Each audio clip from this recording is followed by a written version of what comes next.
Hello everyone. Hey Lorna, how is it Hey, going? how's it going? Good. You? Yeah, not bad. Not Made it bad. almost all the way through the week. Yeah. Are you ready to do some OpenAPI SMS and we don't know what yet? Yes. Well, I Okay. mean, like always, you just kidnapped me and we're just gonna figure it out, right? Yeah, and as always, we'll hopefully get some help from the chat. I mean, maybe we won't need it, and maybe as always, we'll need it. So we'll see. I'm just Um, happy they're here. Just in case we have some new people joining us, I'm Arlemi. I'm a developer advocate at Postman, and I'm here with Lorna. That I'll let introduce herself. Oh, hi, I'm Lorna. I'm a developer advocate for Vonage. We do communications APIs, so I've come to play with those on the stream today. Yeah, you've come to help me play with them because what we'll try to do is stop me if I'm wrong, but we'll try to get me onboarded with the Vonage API, and we'll start from your OpenAPI specifications and try to do some codes from there.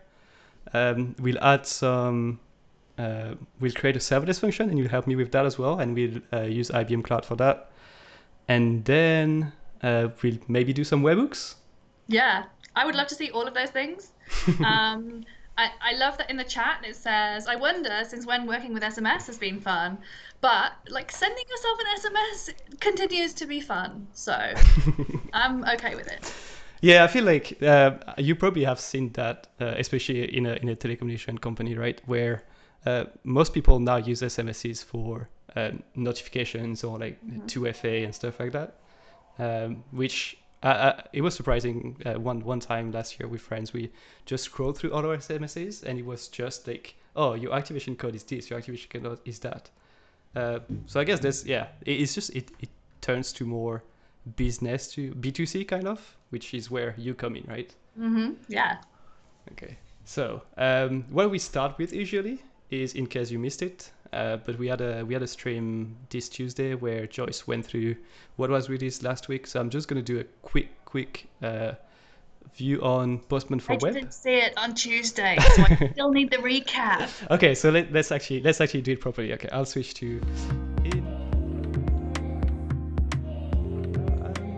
hopefully sharing my screen. Yeah.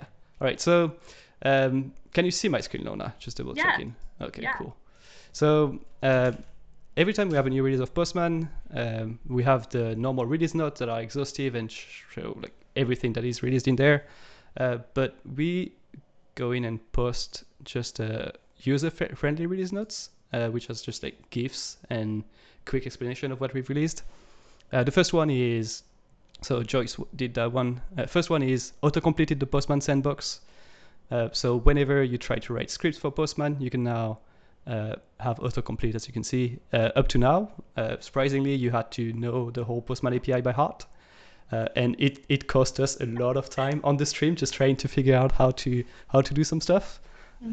And now you have it out of the box, which is nice. There's a new dynamic variable. So I don't know if have you used dynamic variables in Postman before? Is this where I put the colon in so I can more easily edit the stuff? So dynamic variables is, for example, you put one is called uh, BS something. It just generates random business talk. You have one for random int, random address, etc. So Cool. it's good to try out your APIs. And we just added one for ISO timestamps, which is an ISO formatted timestamp. And last but not least, which I think this is something that we try today, and I'm guessing you've not tried it because it's out since last week. Validation for OpenAPI 3.0 straight in Postman. Ooh. So That is open your exciting. yeah, I have not tried any new features since last week. I don't think I've updated my Postman in more than a week. So, which is actually that's a great like thing for me to jump on. If you don't update your Postman and you don't know when you last updated it, if you were to use Postman Web that we've announced recently as well, it's always up to date. So you would always mm, have the latest version of Postman. And I'm mostly going to be using Postman Web today just because we need feedback on it, and using it in front of all of you is kind of risky, but also it's good for us because then we get direct feedback, right? So I'll be using that, which is Postman in your browser, basically. And if anyone has any feedback on it, just go for it. Hey, Badawik, and auto update is fantastic. Yeah, good to know. So already some feedback on it. Okay, should we are you ready to get started? Mm-hmm. Let's Okay, go for it. let's go. So I'm guessing if I type Vonage developer, I'll find your portal. Hopefully. Yep. Yeah, that's the one. Developer.nexmo.com, that's the Yep. one. So I think a lot of people still know us as Nexmo, but we've actually been owned by Vonage for a couple of years, but we're like in the middle of the rebrand. So it says Vonage everywhere. My mouth will sometimes say Nexmo, and all our GitHub SDK stuff is still Nexmo as well. So it's a little bit of a mix. Yeah. But yeah, you found it first time, so we're doing something right. Yeah, I was wondering when I was creating all the marketing copy for this, I asked you whether I should use one or the other, and I first just wrote like Nexmo slash Vonage, and I was like, oh, that will do for sure. But so now it's Vonage, and that's all we need to use. Yeah, and I see in the chat, I haven't seen Vonage yet, still call you Nexmo. You can call us Nexmo. I think we still call us Nexmo. Officially, we are Vonage. Okay, So it's I mean, I think so. I know Arlemi from having worked with him at IBM, and of course, he and I went through the Bluemix is now IBM Cloud yeah, rebrand. So I got some experience in this space. yeah. I was gonna mention that. I mean, I'm not surprised your URL hasn't changed yet. We've been through that renaming that took like years and years to go through, and I'm sure you can still find like mentions of Bluemix some places. So yeah. Okay, so Yeah, it's tricky. Are you going to open your email on screen share, or are you going to do that somehow a different way? I just realized, yeah, I'm gonna put a small blurry thing. It blurs, so you won't see it blurry. So please don't say what you're saying. Oh yeah, Uh, I see the real thing. but yeah, so I've got an email here from Vonage, which asks me to verify my email address. So I'll just go ahead, and it asks me for a phone number, which I'm happy to give. But again, I'm happy it is blurred because I don't want you to have that chat because we never know. Oh, you've seen super clean rebrand though. They love the new rebranding to Vonage. So nice. Yeah, it's I don't know, I feel like gradients are very now. And also I've believed for many years that there is not enough pink on the internet. So I think we've been quite brave with it, but I like it. We have some gorgeous graphics that are kicking about on some internal stuff. So yeah, it's really nice. Did you set your background light color based on that as well? No, when I do Vonage, I'm normally pink. Oh, okay, okay. Yeah, that's I actually let me. I'll join in because agreed. There's not enough pink. Let's see. You have background pick settings. It's like Ah, compulsory for streamers. yeah. You have to have some sort of programmable LED setup, otherwise you're not a real streamer. Yeah. Apparently, I can't find my app anymore. So maybe. Oh yeah, I have it. Okay. So we want this one to be on, and we want it to be. Oh, it doesn't look as good as you. It's just like one light behind me. No, so mine is, I'm not sure how much of it you can see, but this is my handmade woodwork shelf with a routed edge and a groove for a Mm. meter of neopixels. It brings me great joy. Yeah, that looks nice. Definitely need more pink. Yeah, pink everywhere. Okay, so I created my account. I validated my phone number, and now it says, "Am I a developer?" I like to believe I am, so I'm Yes. gonna say yes. Programming language, I would go Node.js, Mm-hmm. and so do I have to select any of these? I'm guessing we want SMS probably. I would probably click on SMS. I mean, click on the stuff that's interesting, right? But Okay. it's just going to try and walk you through a getting started, like quick onboarding tutorial. So, Oh, um, I'm seeing just some piece of feedback at the bottom here. There's some stuff. I don't know if you can see. I can't. There's just some. That's brilliant. I will get Yep. that for the recording. Thanks. I don't know if some people from your company are on, but yeah, there's some stuff happening here. Okay, so I'll go for SMS because again, I quite like SMSs, and it's I like when you try stuff and you have something kind of it's not physical because it's still an SMS, right? But you can show it on a device, etc. It's always quite fun. Okay, Mm. so um, try our API by sending an SMS to your phone. It uses your account credit, but if I remember correctly, you've sent me a little code that can add credit to my account. Yeah, So so if you click on your name on the left-hand bar, you should find coupons there somewhere. yep. Anyone who is following along really closely at home, if you pause with the coupon pasted, then people can grab it quick. Okay, I actually have to write it because it's on my other PC and I can't copy paste. So you'll have plenty of time to. I'll try to go quick. Let me Yeah, just. so yeah, we're gonna put this. They're gonna when Arlemi finds it. I mean, with Yep. his first world problem of having more than one PC, he's gonna put Okay. it in there and he's gonna pause. So if you are watching right now and paying attention very nicely, you should get an opportunity to grab it, and that is fine. Otherwise, DM me and I will sort you out. Okay. How long do I give them? Is that enough time? Oh, I think so. They seem Okay. quick. Yeah. So if you need to DM Lorna, there should be a Twitter handle right below her face. So feel free to do that, and you can reach out to her there. Okay. Perfect. Redeemed. All good. Now I have 12 euros. Very nice. It's a lot of SMSs. Just saying. Okay, so I'll go back to the page here.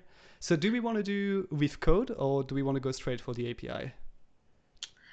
It's your shout, really. I am kind of interested to see the Postman web thing, and we already have OpenAPI specifications. So, Okay. you know, you can. I said let's just go for the spec.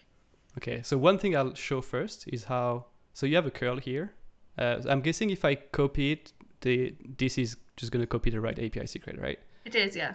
So from a curl, I can go to Postman, click import and say raw text. And I can paste that in.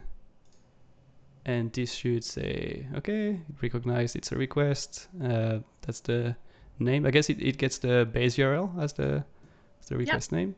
And I should be able to send that right on. Let's see if I'm getting a... Okay, I got a Statue 200, okay. And I got an SMS. Yay! Oh, come Hello on, you need to turn your phone up louder. I didn't hear it. actually, you're right. I need to put the sound up. I didn't want to show it straight away because I had other notifications, but now I can show it and I have a message. I don't know if it's clear enough actually, but yeah, it is a message. Believe me, it says Believe you. hello from Vonage SMS API. So that was fast and easy. Yeah, okay, so for timed first API call, I feel like you are doing pretty well today. You're meeting my expectations. I see in the chat, Moose Steve says, interesting, had no idea you could import raw text curl. I think I knew that I could, but I wouldn't have known how. So that is really nice. I've already learned something.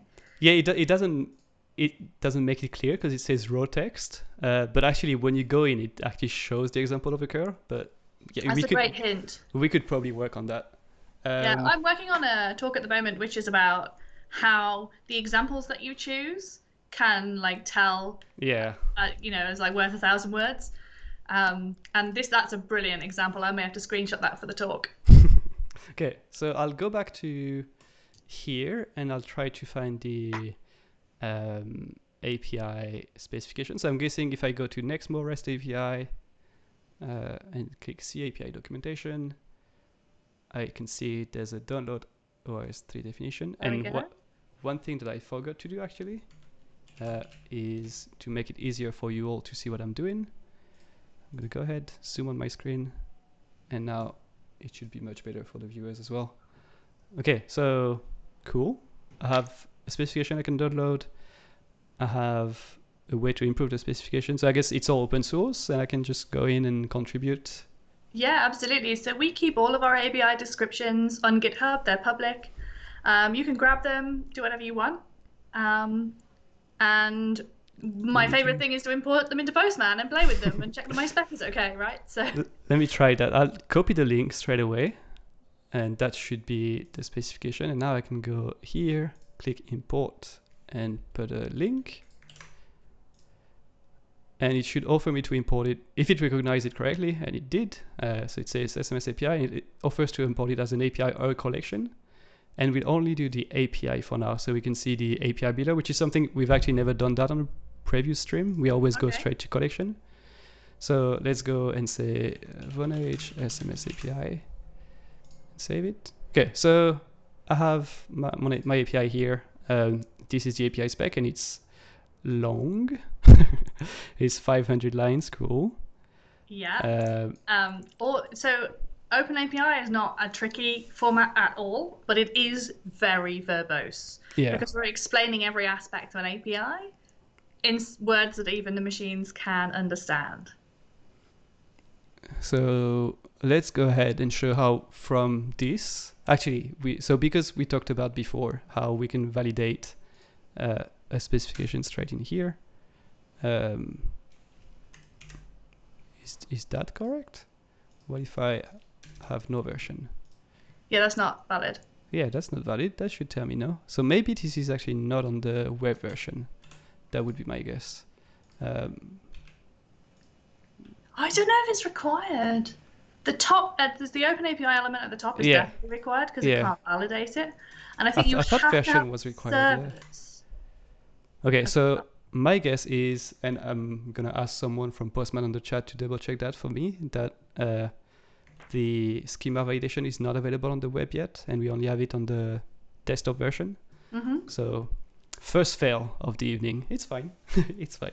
No, it's fine. And I think, so we're publishing these specs from another tool chain. So I'm using some open source validation tools, such as Spectral. Yep. So there's a bunch of different ways you could do this piece, but I quite like that it's going to be embedded here. I also love that you're getting compliments from the chat regarding your fearless attitude towards exposing your phone number. This is why my test phone looks like this. Like I have multiple burner phones and I never use my personal number. I actually realized that. I'm not gonna lie. I was seeing it on the request and I was like, oh, what am I doing? It's fine. Fine. Again, I use that number for nothing. So if I need to change it, I'll change it. Yeah, I have a work number. I have been known to change it. Like I work in telephony. This stuff happens all the time. Yeah. Okay, so I'll go ahead and generate a collection. What do we want that? We probably want to test the API. So I'll say create a test suite and I'll call it Vonage API SMS tests. So now from this, I should have a collection somewhere at the bottom. So I'll put it up by starring it. And now it's always here. And is that the one? Yeah. Yep. Yeah. It's just got one endpoint. That's all you can do. Okay.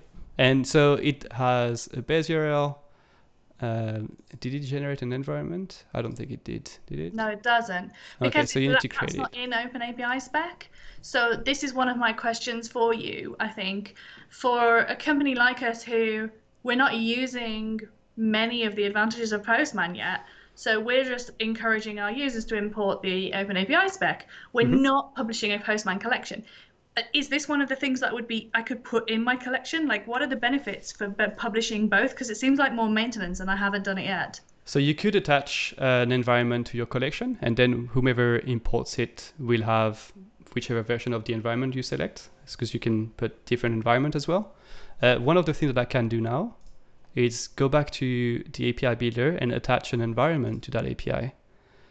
And then you can have a different environment per version of your API. Let's say you have production API and you have like stage API. Then because I'm going to add an environment to here, and let's say I create a new version of my API. So I'll go ahead and say, I'll keep a draft version and then I'll say I have my 1.0 version and I'm not going to port over any of these elements. And now what I can do, so this one has nothing. And if I switch back to my version draft, I can see there's an environment attached and there's a test collection attached. So that allows you to share one API spec along with all the elements that that you would need for that specific version. So tailored to that version. Okay, so we have our environment. So we need to add a base URL in the environment. Let's go ahead and say, we don't need this. So it's called base URL, and we want that to be, what do we want that to be? I guess this, yeah. That one. Probably with the SMS as well. With the SMS. Okay, so I'll add. So we have a bunch of different APIs, and they all have their own API spec because they are sometimes changed independently. So you'll sometimes see one massive open API spec, like GitHub published a single one, which must be epic. That was a few days ago, and I haven't checked it yet. We tried it, yeah. We imported it, and it's like 500 endpoints, I think. Wow. So yeah, it is. That is cool. It imports though. That's really nice. So actually, I was lying. We don't even need an environment because when you generate your collection, it imports it as a collection variable. So if I go in the parameters of the collection, I can see the variable is already here and already with the right value. Okay, so I need this. I need my token, I guess, to start it again from here. So how do I do? Ooh, that's a lot of parameters. I need my API key. So I guess I'm going to go back to my Vonage API developer, get an API key. Yeah, it'll be in your dashboard. Yeah, it's here. This. I can copy it. Yep. And well, that's the secret. The key's the other field. Oh, yep. That one, yeah. That I've just showed to everyone. So the key is fine. The challenge is not showing the secret.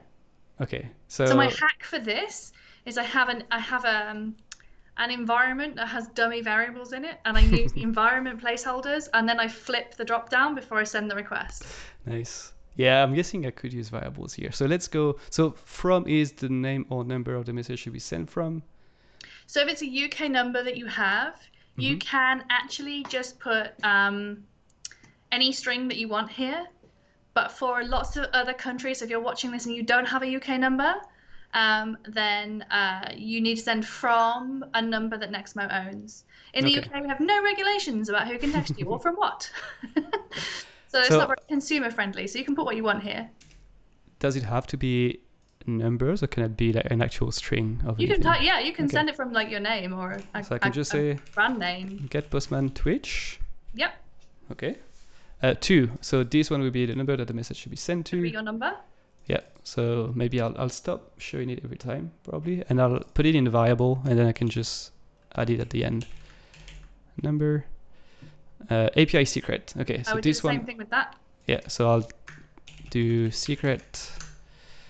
And now I'll put. You don't need a load of the rest of these. So I have a complaint about Postman. This is brilliant. I just feel like I've got loads of things that I can just pick on you for because you're here. When I import, all of these fields are optional, or most of them are optional, but I have to go and untick them all.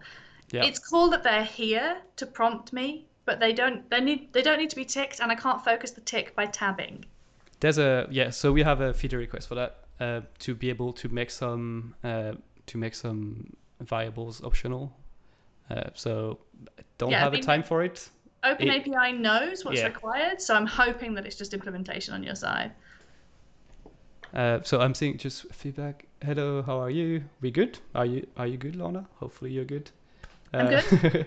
Top level screw was removed. I wanted to ask if there's to bring it back. I'm having too much difficulty now by country, having to resize my request. Okay, so that's another issue. Something that we've changed in Postman where you use pans now, and there's no like scroll for moving through. We have a GitHub issue around that, and we also have a community post where we talk about how you can use the previous version in the meantime, or what are our plans to fix that. So I would recommend going there. And again, if there's someone from Postman that can link to that directly, that would be helpful. Okay, so you were saying I don't need most of these, right? You don't need most of these. So if you untick SIG, you do need to add some text. That's the crucial part. But TTL, just untick all of these. Okay. It's fine. It'll assume it's text. We support a load of stuff if anyone remembers things like WAP push and binary messages and things and stuff. The client ref and account ref are things that you can use to like give yourself a reference, and then it'll be in your logs. You'll be able to collect that in the reports. So that can sometimes be useful. But today we just need text. You're going to text yourself. Lovely. Yep. How are you all doing? Okay, so now what I need to do is add number and secret, and now I'm going to put my secret shield. I'll go edit. So we need one secret and one number. Does the number need to have the international code at the beginning? Yeah, so you need to start. So I'm guessing it's a UK number, so you need to Yeah. start with 44, and then if it's a mobile number like 7, whatever. So no plus, no zero, just Okay. country code, and then the rest of the number. Yeah, I It's never know. called Like, E164 format. okay, okay. I was gonna ask because I never know whether you need to use 00, then 44, or like plus 44. It's always No, we do them all like this. okay. So we assume that you are international, so we don't do any of the dialing out part, just the dialing into the right country kind of part. Okay. So yeah, it's a standard ISO format. So we just use that. So I've put whatever I needed in. So now anyone watching, you can see these have changed color. I'm not going to hover on them because it actually shows the value. Yep. But it is my number and it is my secret. So I think, do I need to, so header, it's fine. It just says what I'm passing as a body, which is form URL encoded, and format JSON. So path variable, that just replaces it here. So I should be able to send that now. Yes. And it should work like the previous one, right? Yes. Okay. Looks good. Let's see. Response Yes. looks good. Yeah. Yeah, and it says now I have get Postman that has sent me. Let me see. Oh yeah. No, the other way. Yep, get Postman that says hello chat, how are you all doing? Cool. Nice. That's I awesome. like that. So I like that. That's pretty nice that you can just bring that whole definition straight in and fill in the fields. There's one reason why I really like the OpenAPI import as an onboard. Yeah. I'm noticing in the chat that Steve is saying, for Vonage, I just tried importing your OpenAPI YAML definition into AWS API Gateway and it failed. Would be interesting to see you guys make it work with that service. It might not be the guys that fix it. It might be me. Which OpenAPI YAML definition was it? Was it the SMS one that we're using here, or was it our other ones? Because I would love to look at that. Yeah, we've been talking Messages about API. Oh yeah, okay, that one's in beta. I'm not making any promises, but it's going to be an amazingly fun API when it's GA. So Messages API does SMS and WhatsApp, Viber, Facebook Messenger. There's a bunch of stuff, but it's still in beta and it's way more complicated than what we've just done here with sending a few fields. So Arlemi made an excellent choice in choosing SMS to demo with. I've been I saw them when we first started and I had to pick one. I saw there was quite a few beta tags there, including conversation. So I was wondering what this one was. Is it like chatbot kind of thing? So you can do chatbots with a bunch of the APIs, and we're seeing quite a lot for Messages API, people putting them onto their Facebook pages and stuff like that. Conversations is multi-channel. So you can do a video conversation, drop back to chat, go from chat to voice call, and it's client side, so it's like browser side, mobile applications and that kind of thing. So we're seeing people build that in to their own applications where they need that kind of support. It's nice because it gives you like a proxy, so you're not publishing your staff's actual mobile numbers or exposing your customers' actual mobile numbers. It just all goes through the app. But yeah, both messages and conversations are. We do have a few things in beta right now, but they're cool. Yeah, and I'm really. If you use them, you should check with me how stable they are. I'm really interested in the WhatsApp one because I know I had a look at that like 2 or 3 years ago, and it was a very closed circuit. Like you couldn't access their APIs. It was very protected into who was able to send stuff through WhatsApp. So that's interesting to see that they've opened that business as well. That you can. Yeah, I mean it's. You still need a WhatsApp business account. Okay. And you still need a really serious amount of throughput. So it's still pretty limiting in terms of how you can implement it in your own applications. But if you just want to see like how it would look, then we've now got a sandbox, so at least you can prototype with it. And that's pretty neat. Makes sense. I'm going to be doing, I'm going to be doing some of that stuff on probably the Vonage dev stream next week. Okay, I was actually noticing how now I have 11.97 credit left, so it means each text was not like 15 cents. Or I think you just need to refresh. Oh, is it I think you only have 11.94 now. Oh, 11.94. Okay. So I can't do the math. It's it's some short amount, like very small amount. 3 and a bit pence Okay. per text. Okay, that makes sense. All right. So we have our SMS sent, and now what should I do? Tell me. Hang on, well, because I'm really distracted by your awesome chat questions. Oh yeah, true. Um, is there a stub export feature in Postman? So Postman export client stubs to Python node, etc. I don't know if you can do that straight from Postman. You can generate client SDK code and API stubs from OpenAPI. Yeah, so we don't have it in Postman yet. It's coming for sure. What we have is code generation on the if you want to call an API. So basically, let's say what we just did, right? I created that endpoint, that call that sent the text. What I can do is generate curl again, so just close the loop, or I could do Node.js, Axios, or native, or request. I have Python, etc. So, but this is it's a part of it. But agreed that the like server stubs is something that we've discussed and we would like to get to as well. That would really like help. I think people just like you just import your OpenAPI, and from there you have the whole thing that is kind of given to you. So that would be nice. Yeah.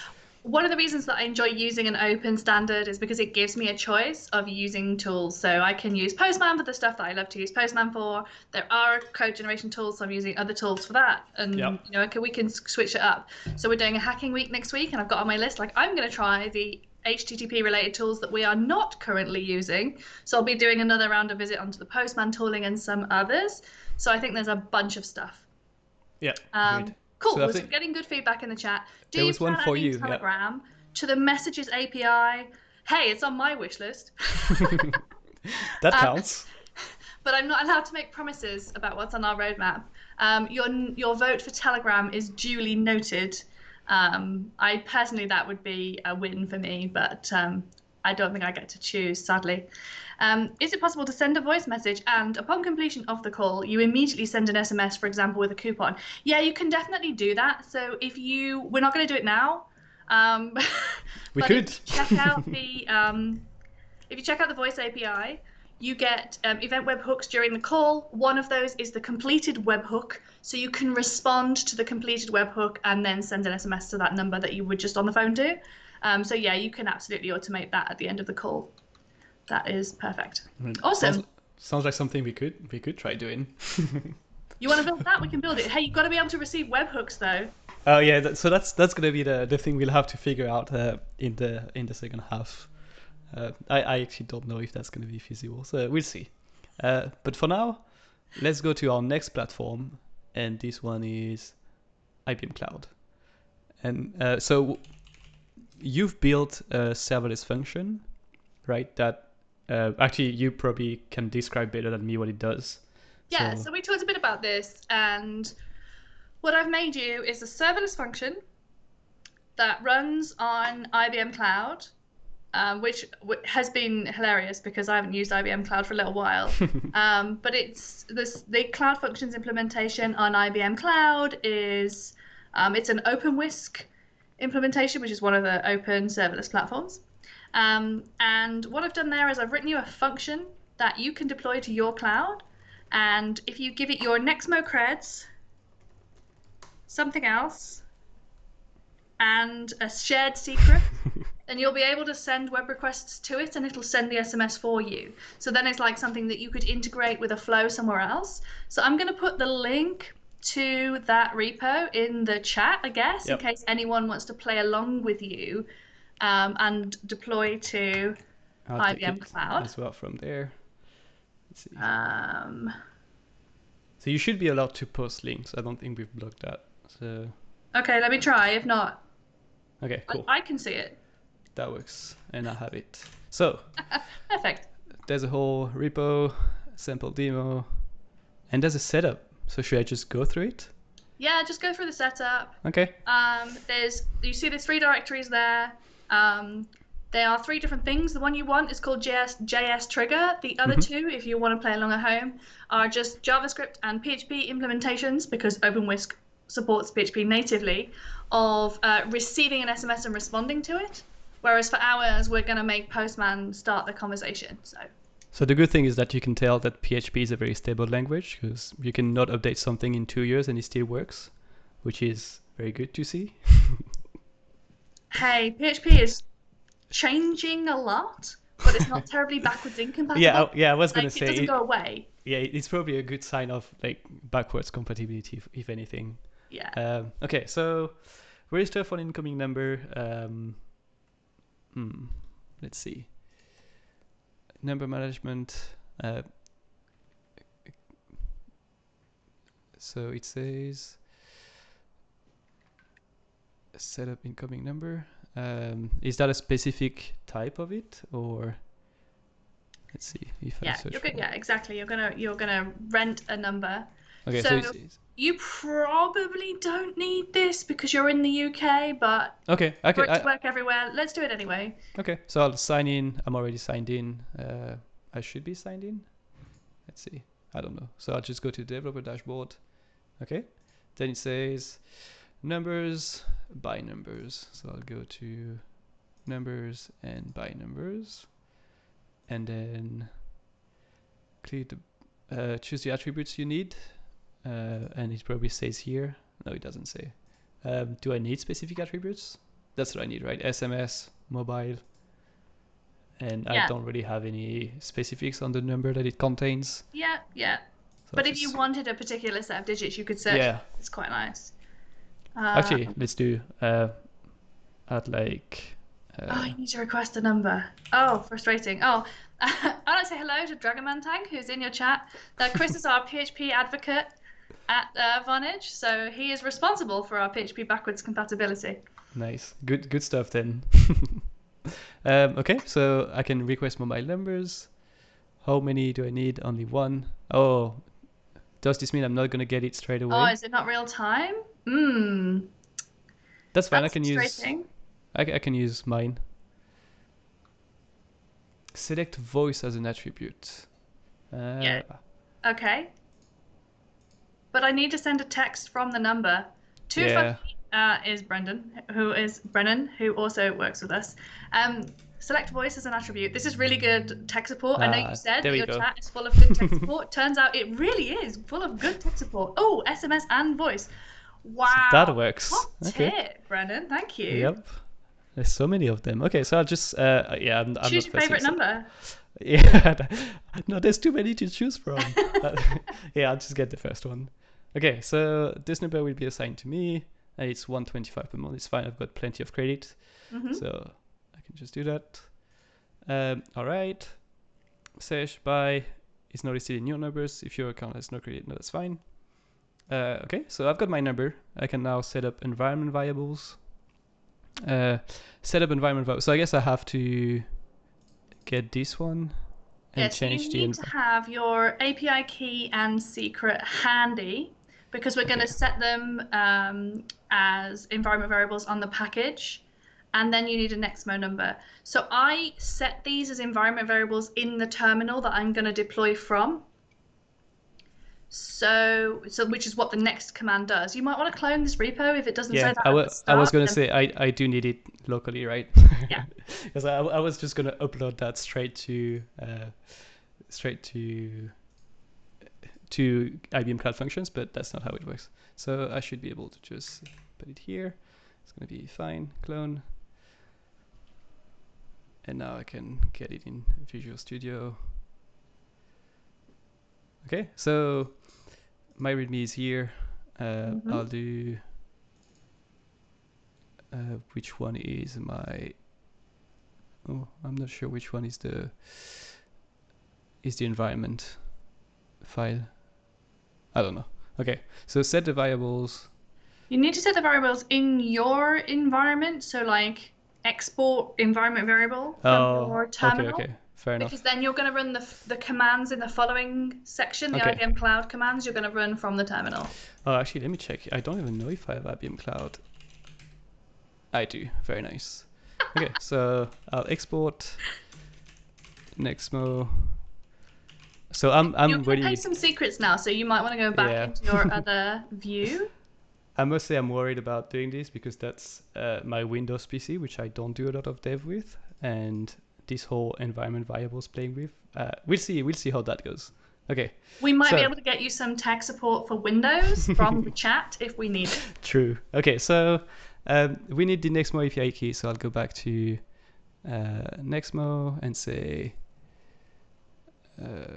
it's here. Okay, my API key, so that's fine. And I'll just put that in here.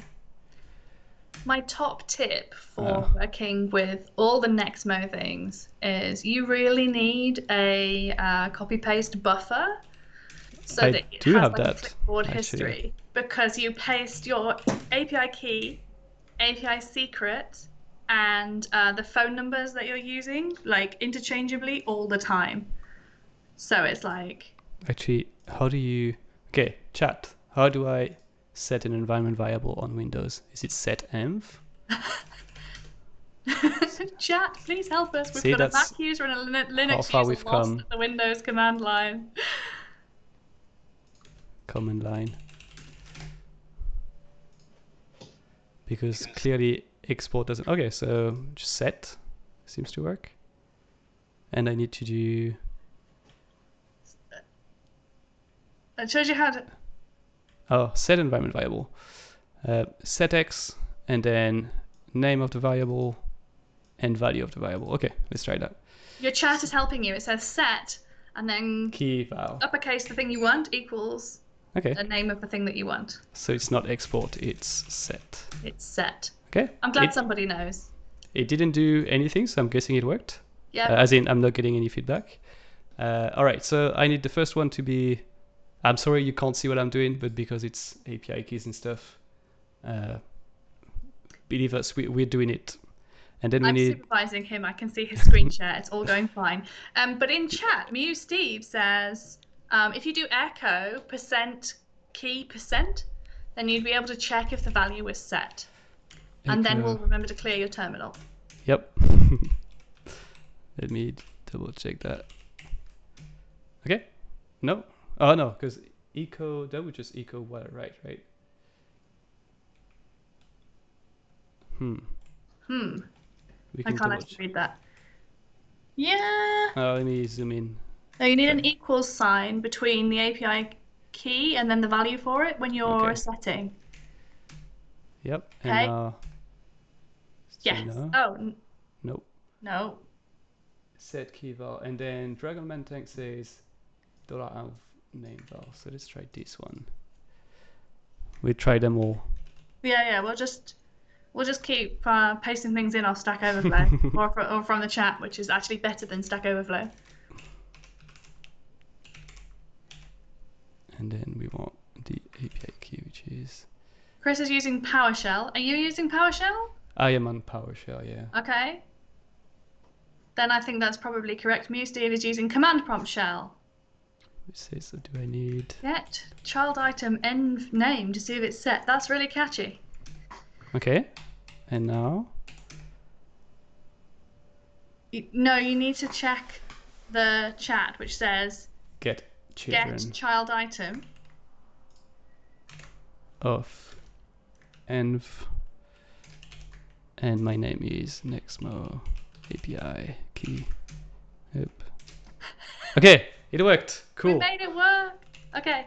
Only clear? 3 more environment variables to go. Actually, I'm sorry, there's 4. There's an extra one for the trigger format because it's got a shared secret. I'll let you type while I talk about my shared secret. Yep. It's got a shared secret because if you think about what I've made there, I've made a serverless function that when you pass a phone number to it, uses stored credentials to send a message to that phone number. So you could easily like spam someone or empty someone's account or like it's just a whole, it just seemed like a thing that shouldn't be left unattended on the internet.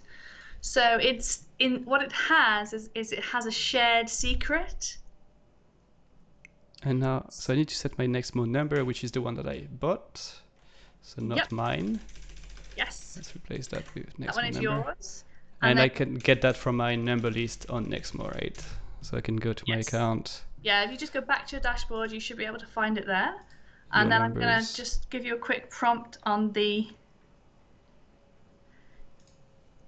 a parameter called shared secret. Okay. So I'll do shared To the package. secret or secrets? You can call it whatever you want, because we're just going to use that when we set the parameters. When we set the environment variables on the package that we are deploying. I'm not keeping up with chat. Chris loves PowerShell's half GNU, half custom commands. Lorna, have you? I'm still not, guys, but Lorna, have you ever talked about supporting visual IVR? I don't know what visual IVR is, but if you want to build like an IVR, interactive voice recognition, or interactive voice response system in a visual way, then you should check out our Node-RED tutorials, because we have published some modules for Node-RED. So you can just, and there's also a local version of it, so you can just run that and build some stuff, put in your creds, and wire it up that way. So that's a huge amount of fun. If you can't find it, then let me know and I'll try and find you a link. Again, you might have to DM me. Brennan says it's a quirk of the numbers database that SMS and voice numbers are separate to SMS only numbers. Okay. Good news. Good news is that people are working to fix it. Yeah, I've seen a couple of things that have already been fixed and are being fixed in this area, and Brennan is making it happen. So yay! So what do I need as a shared secret? Is that a specific value, or is it me setting it up to whatever I want it to be? You are going to set a secret, shared secret. I mean, your chat going to see it, right? Okay, so they can see it. That's fine. So my example was pink bicycle. So pink. Like some sort of like sparkly duck, or bicycle. Okay, cool. So it's just a string that we deploy when we deploy our function, and then we use it when we make the API call, so that we're not just running open endpoints that send annoying text messages on the internet, because that is not cool. Okay, so we have done a lot of things in this PowerShell, but you can't see any of it because I've cleared it since it's credentials. So we'll go back to here and we can deploy.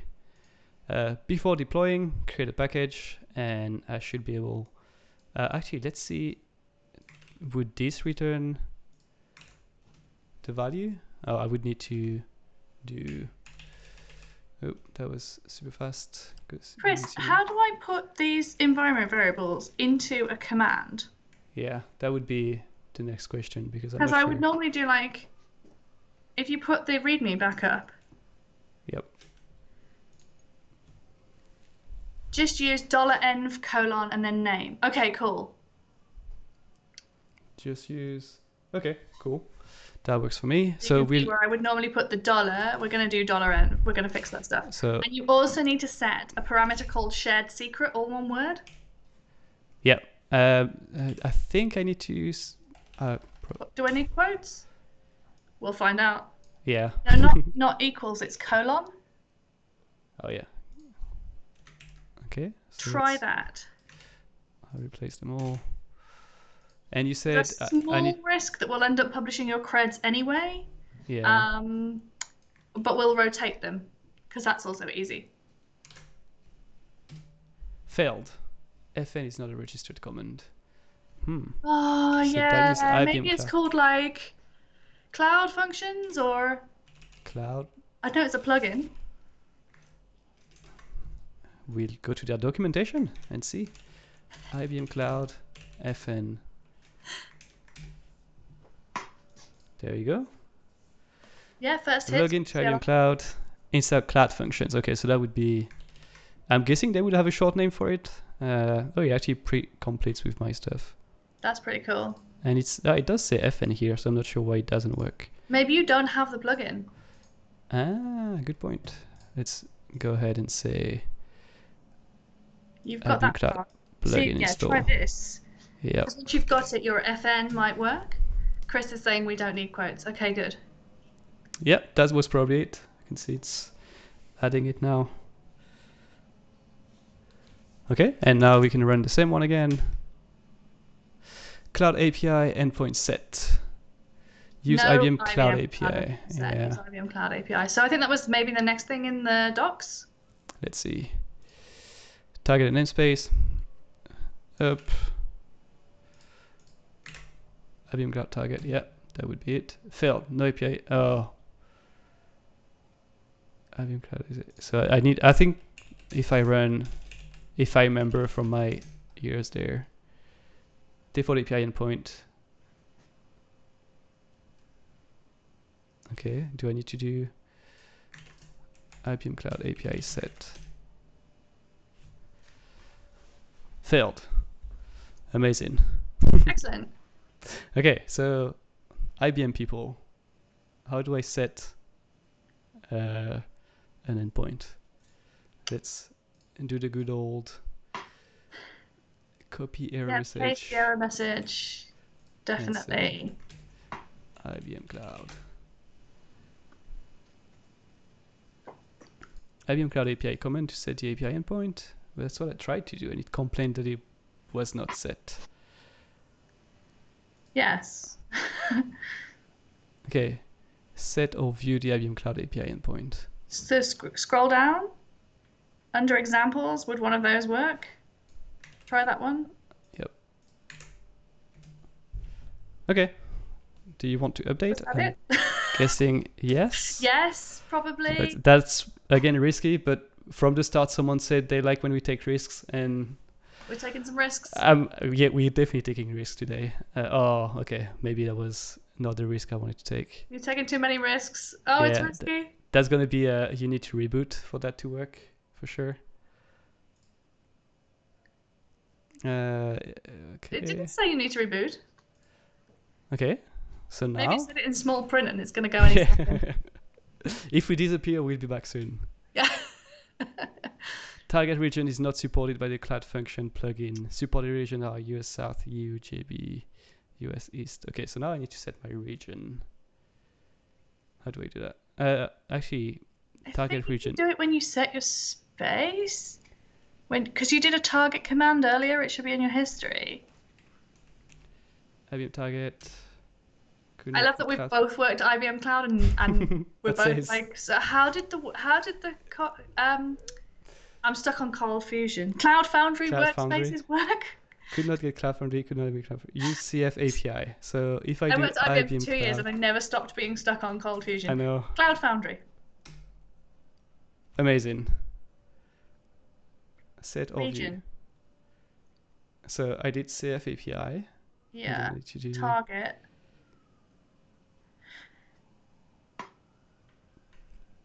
I wish it was easy. Nope. View the current API point. I love that it's the IBM Cloud thing that would chat is silent. Yeah. Front. IBM It's Cloud nice as me config. googling it as well. Yep. Let's see. IBM Cloud config coder. In the IBM Cloud Functions setup page that you had open previously, it showed you how to target something. This one, yeah. And it says... I think we can add region to that. Let me try to set it. It should prompt me with something. Oh, yeah, okay, that makes sense. I did this with somebody with a new account recently, and we got totally lost in resource groups. Chris would help, but he has no idea. Yeah, Chris is a really good helper. Sounds like us. We would help each other, but we're just here trying to... IBM Cloud. Yeah, you can do IBM Cloud target -R and then the region that you want. Do we want EU GB or? No, because it's not supported, though it is. But yeah, I mean, try it. I mean, it was always in US South. From what I remember, US South is the safe region. Yeah, US South because everything's there first. So we've set up a region now, not logged in.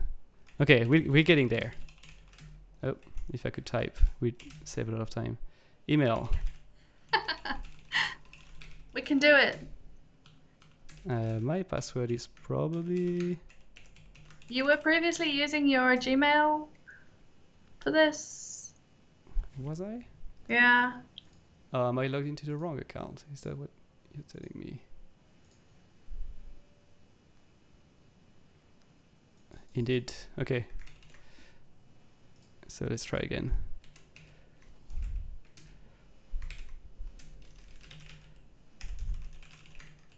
That's probably why, because that's an old account, and whenever you create, or you start using a very old account, then it's pretty hard. So I do not remember my password, so I'll just go ahead and look. Do you need to put the secret? Oh yeah, there we go. Yeah. See the secret screen on the other screen. It's I was saying earlier, it's very relaxing streaming when you're not the person trying to drive. I'm not even driving the demo actually right now. I'm not driving OBS. I can't work the Twitch chat. It's like, yeah. They'd like to send usage statistics to IBM. Yeah. I will say no, because I do not like that. That's fine. Okay. Now I'm logged in. Do I need to do it all again? Or is a target organ space must be specified? Amazing. So basically everything we've done. Yeah, now you're logged in, you need to start again. But can you just get the target out of your It should take history? them, right? Okay, all right, fine. Did it actually? Something happened. No organization were found. Interesting. So let's target the region. We're already in that region, I think. No resource group targeted, use resource group. Okay, that's getting complicated. I forgot what was all this resource group thing. Yeah, I ran into this as well last time I tried to use IBM Cloud. It's quite confusing. Okay. Should I try switching to EU GB and see if I have an organization here? I mean, we could be ridiculous and just use the endpoint that I deployed. That would save time. Because I feel like we could we're like one command away from fixing it, but I'm not sure which one. And I know that you're keen to try some other stuff. So let me... I did it. Look at that. Updated package. SMS I told you we were one command away. You just need to, you needed to put pressure earlier, and then I would have been like, oh no, I need to do it. I mean, this is my life hack for getting developers to do anything, is to just tell them they can't do it because it's too difficult, and then they will always prove me wrong. There you go. Yeah, just I wished there was a bit more documentation on how to do things in this command line, but it's fine. We made it. Cool. So you need to run that command again. Yep.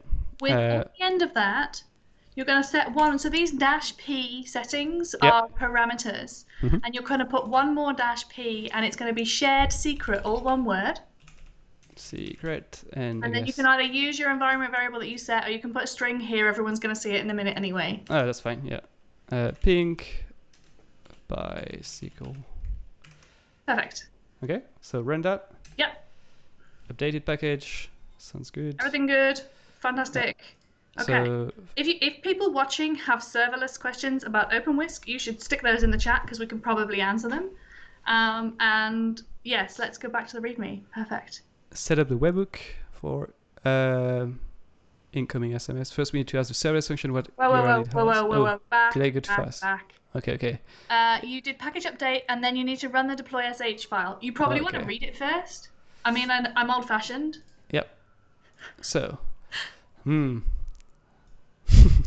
always like a good rm-f. Hey, listen, I'm showing my script kiddie roots here. Then zip it. So someone clips that for Twitch. Okay, good.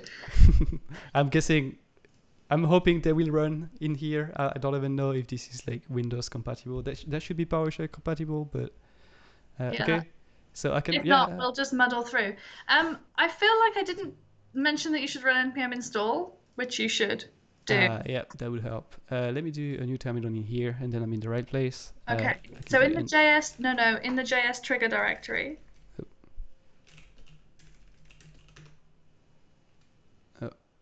JS trigger. JS dash. Yep. Okay. Yep. Here I can now do npm install. Yeah, there's 3 directories.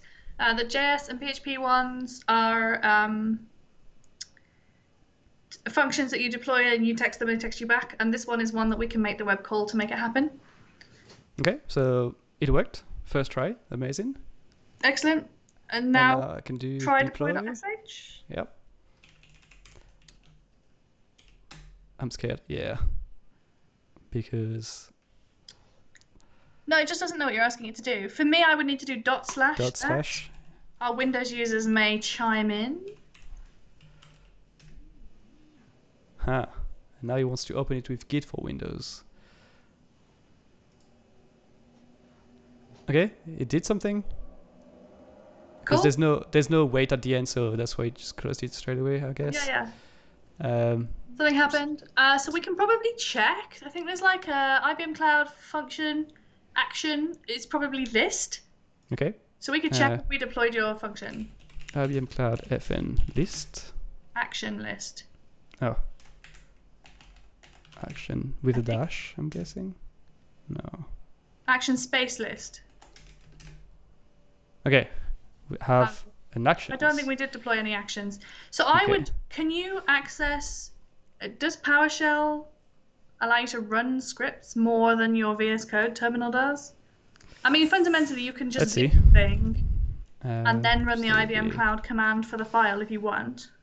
And then it is called Fortunes by SMS. And now let's try from here to do GS trigger deploy.sh. Okay, so same. Let's do. Oh, it did the same. It just opened it on the side, and I don't even know what's happening. Yeah, but did it deploy anything? Does your action list have an action in it? Nope. It has an actions thing. Okay. So you're going to make a zip file that has index.js and node modules in it. Okay, let's do that. I'll go documents. So you want it to have index and node modules. Yep. And I can do perfect a zip file. Okay. Let's and do it. And then you can just grab the last line there. I'll just call it the right. Just to make it easier. Yeah. Okay, and then I can you can edit the last line. No, you can edit your file name. That works. Now see if you can run that from your terminal. This one? Yeah. Where? Okay. Ah. Oh, now what does your list say? Whoop, whoop. Whoop, whoop. Okay, we're getting there. You are definitely getting there.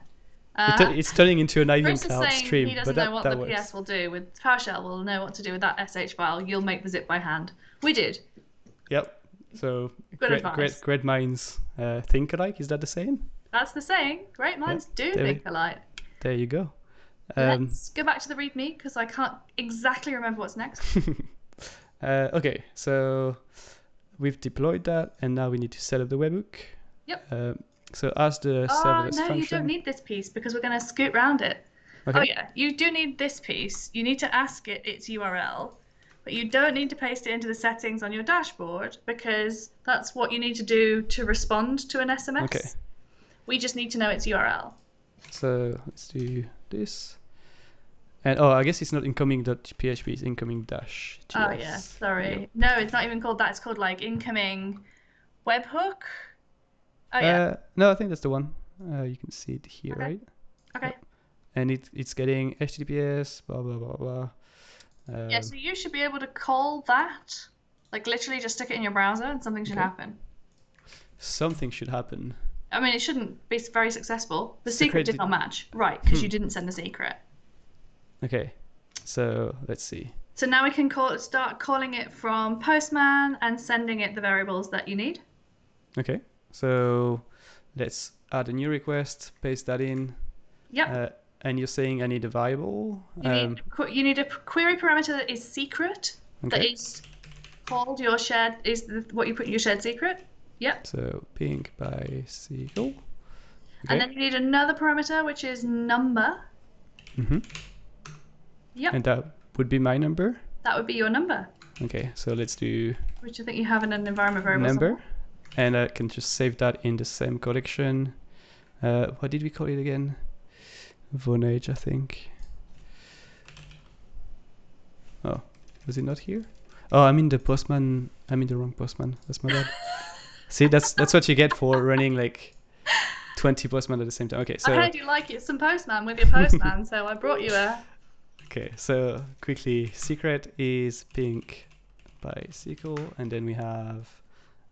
My number, which is number, and I want to save that one to Vonage. And now this should turn orange. That's perfect. Okay. I think you are good.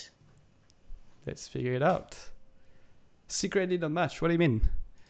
Ping bicycle. Is secret or is it shared secret, the parameter? I think it's secret.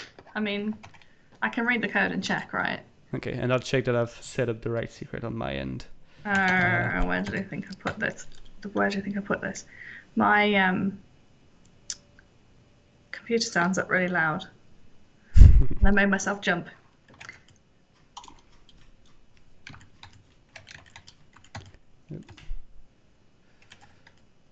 Who knows how to do a search on history with the PowerShell?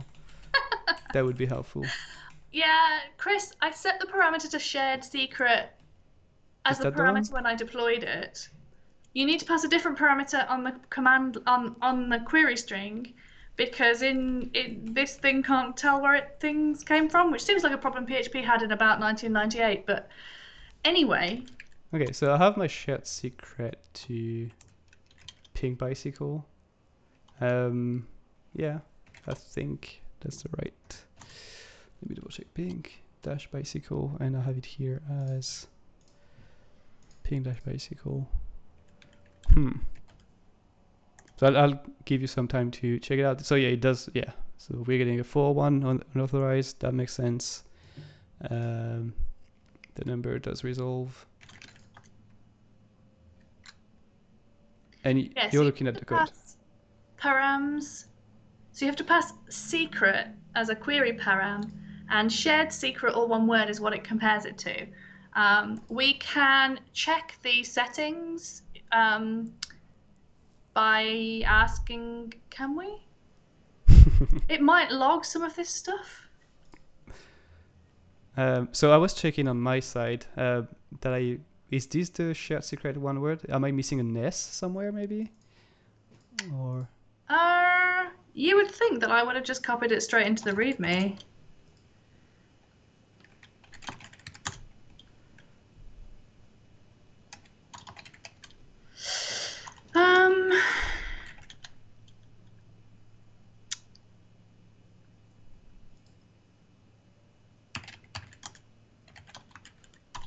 Or maybe I should have just... Can I run that command again? And it's just going to update the package, right? Yeah, it's just an update.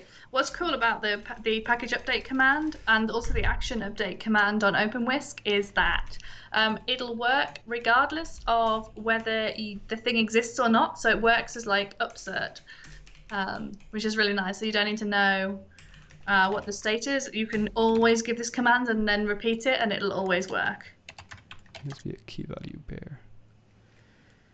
Okay, that did not like this one. No,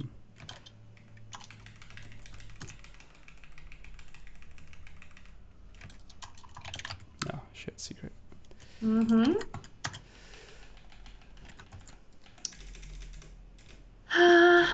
README does clearly say set it to shared secret, but that's not what the code says. I also don't think that's what I actually want to do, so... Just going to have a quick rummage through my copy-paste buffer, because I did do this week.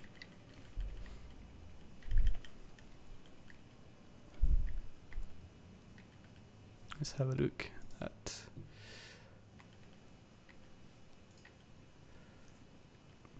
So I'll just show the code of the function to the chat in the meantime, which is... We have a main getting some data, and we're doing some random, because we're going to pick from a list of random 14 cookies sentences, I think, which are here. So that's the cookies, and that's the thing that we would send by SMS, or that we will send.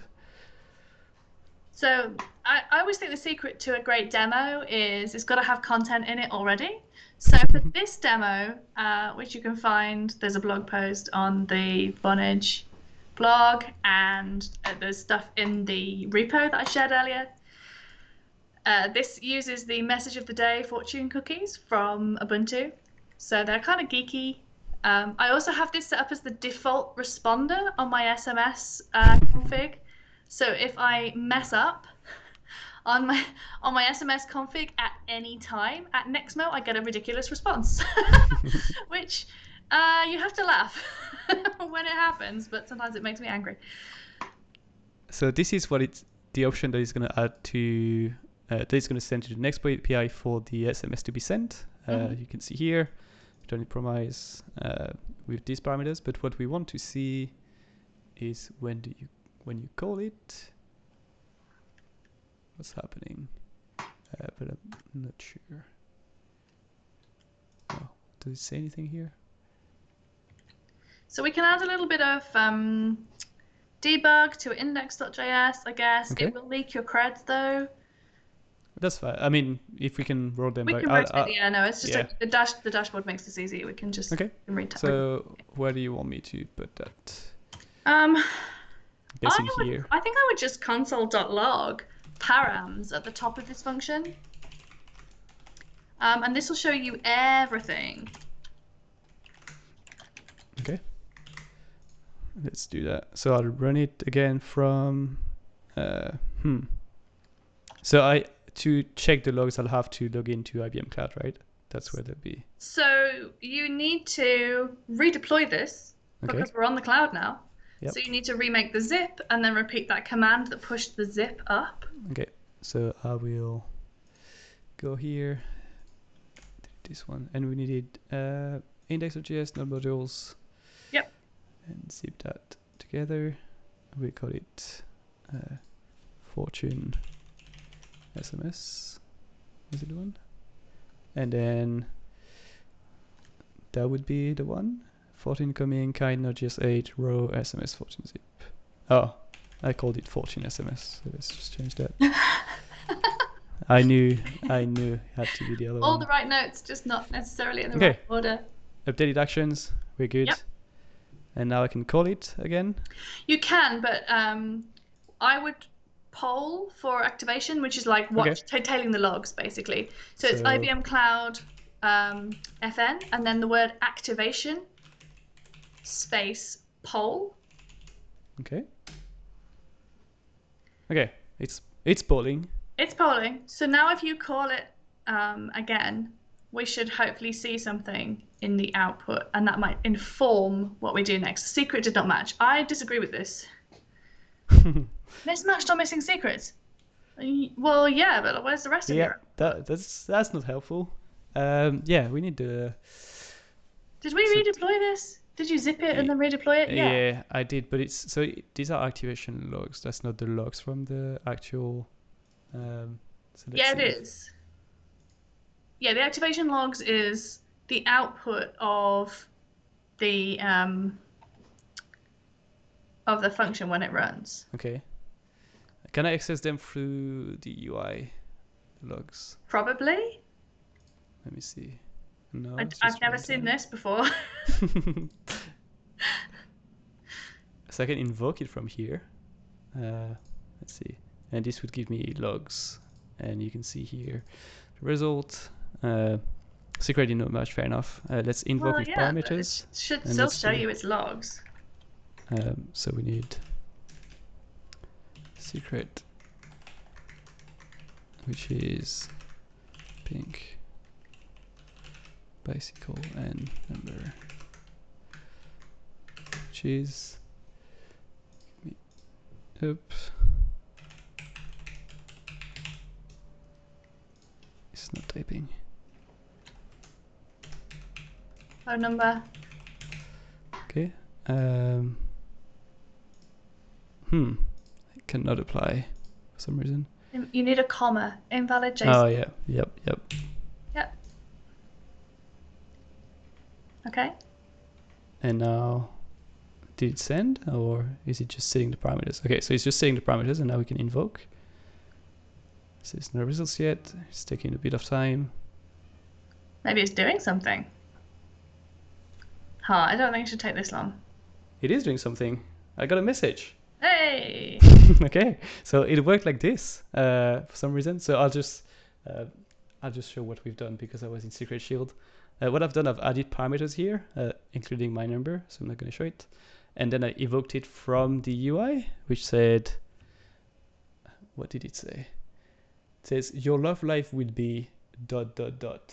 interesting. Nice. Not sure what to make of that. Yeah, so I took a risk the first time I built this variation, and I used it as part of my application when I was getting hired at Nexmo. So I, like deployed it, sent the link through, wrote a whole blog post, was like, hope you like it. And the person who hired me emailed me back with like just the screenshot of the text that he got. Um, and was like, and it was like, you will have a wonderful day. You'll bring happiness to all of the sparkly things, or something. So Ace. you got And lucky. I got the job. Like I work there now. Nice. It was a risk. It was definitely a risk. So, I'm not sure why it doesn't work from here. Does it need to be a body parameter and be here instead? no, you should be able to pass it whichever way. So I'm not really sure what's going on with that. Let's try. So I have a question, and I know that we're running out of time, but I have a question. So some of our stuff, SMS is a good example. We'll send back webhooks.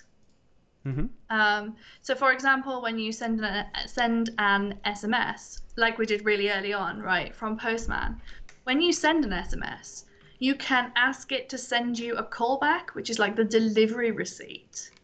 Yep. Now, I normally receive those to some sort of hacky local script with ngrok in front, but you mentioned to me that Postman has some webhooks functionality, so I want to hear about that if we have time. It's going to take ages. So we have time. I don't know if we'll have time to implement it. It's up to you, but I know like we wanted to finish around like 8:30, so I'll probably just talk about it and then give just references or where we can go, or we can just have another stream. I can take notes and try. Okay, so you're talking about hacky stuff. Turns out Webhooks at Postman are also a hacky thing. It's still in beta, and it's not. You will not find any documentation, or you'll find a page that says Webhooks are still in beta. But we have one collection which actually shows how to do it. If I can find that somewhere, yeah. So we have. So are you familiar with monitors in Postman? No. So whenever you have one collection on Postman, what you can do, and actually I'll show it at the same time. I could, on that same collection that we've created, I could go ahead and add a monitor. And that monitor, I can have it running like every 5 minutes, every 10 minutes, etc. And what a webhook allows us to do, we can have monitors listening to a webhook, and you can trigger a monitor from there. So you could have a collection that does a suite of actions, like sending an SMS, right? Or just updating something somewhere. And what you would have is your webhook coming from Vonage would send a call to that endpoint with a body of whatever. It can be a phone number, it can be a name, etc.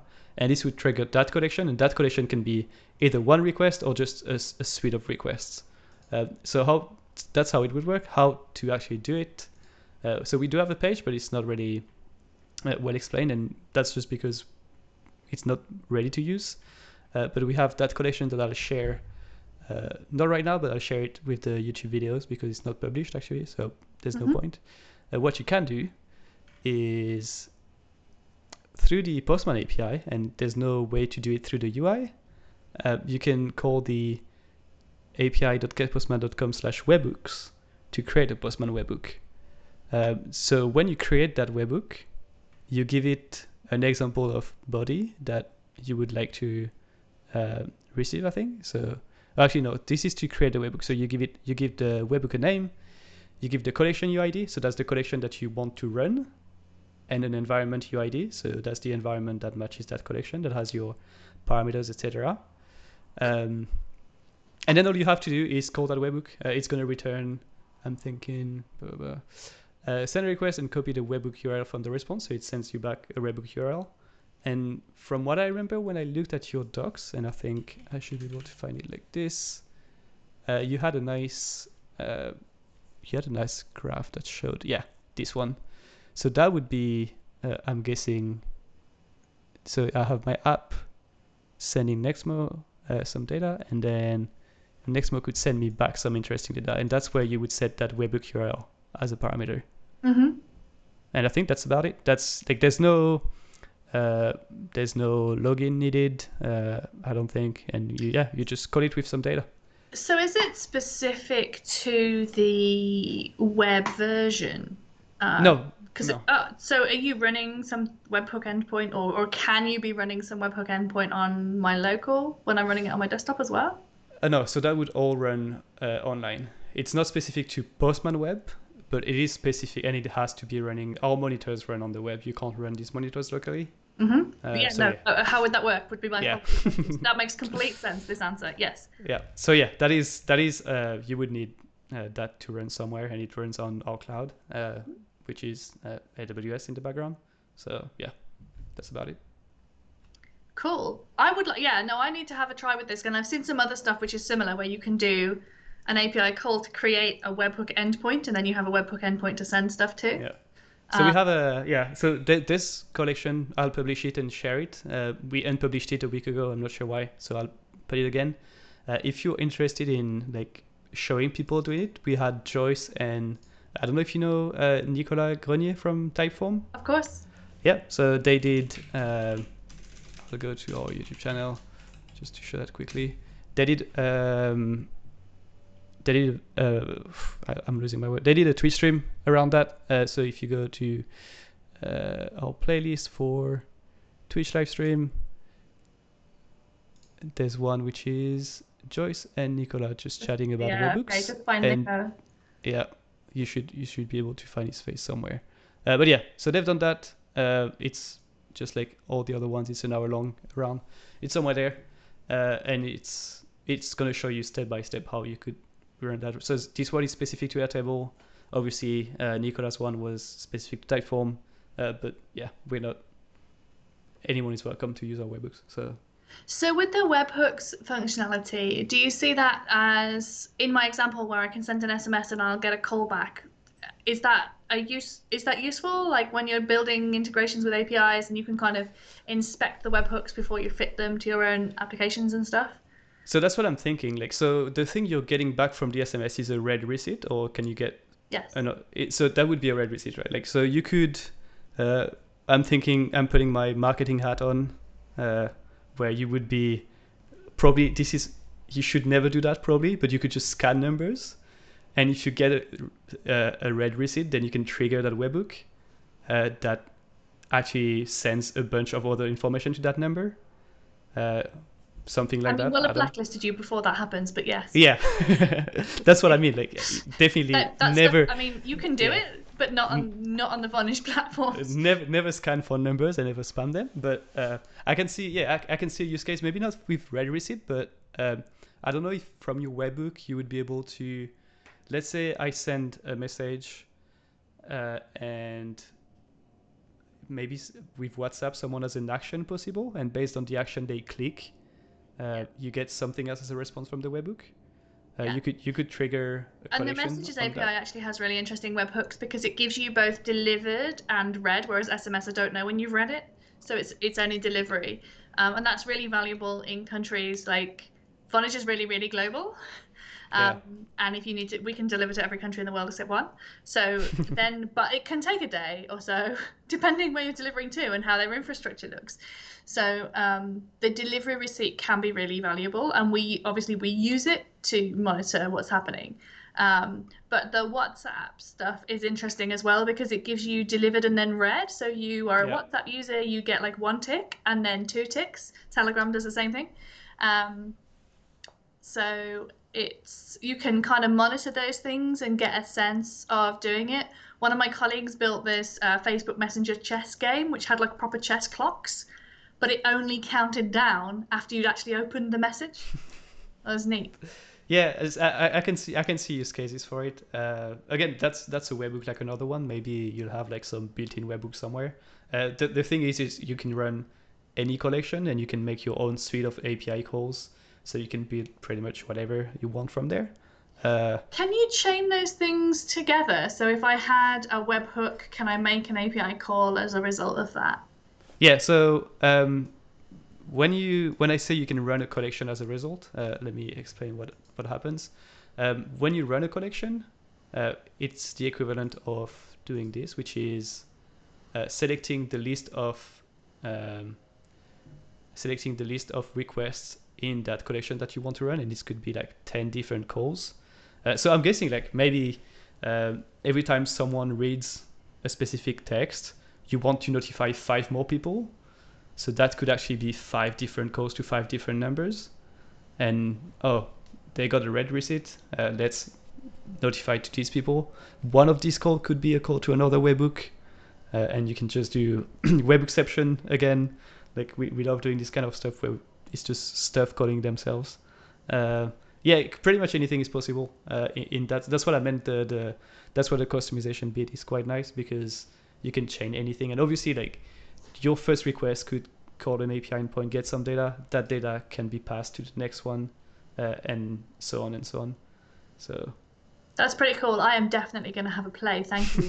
And I also see that we got help in the chat where the YouTube link you were looking for has appeared by magic. So I now have a lot more things open in tabs, which is good. Thank you, Joyce, for sending that.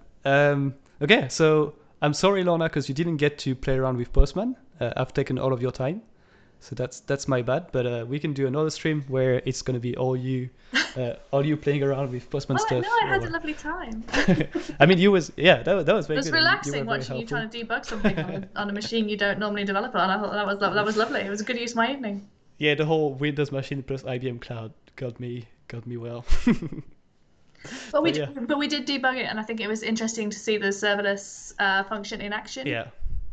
And look a little bit at the debugging. I feel strongly about the shared secret.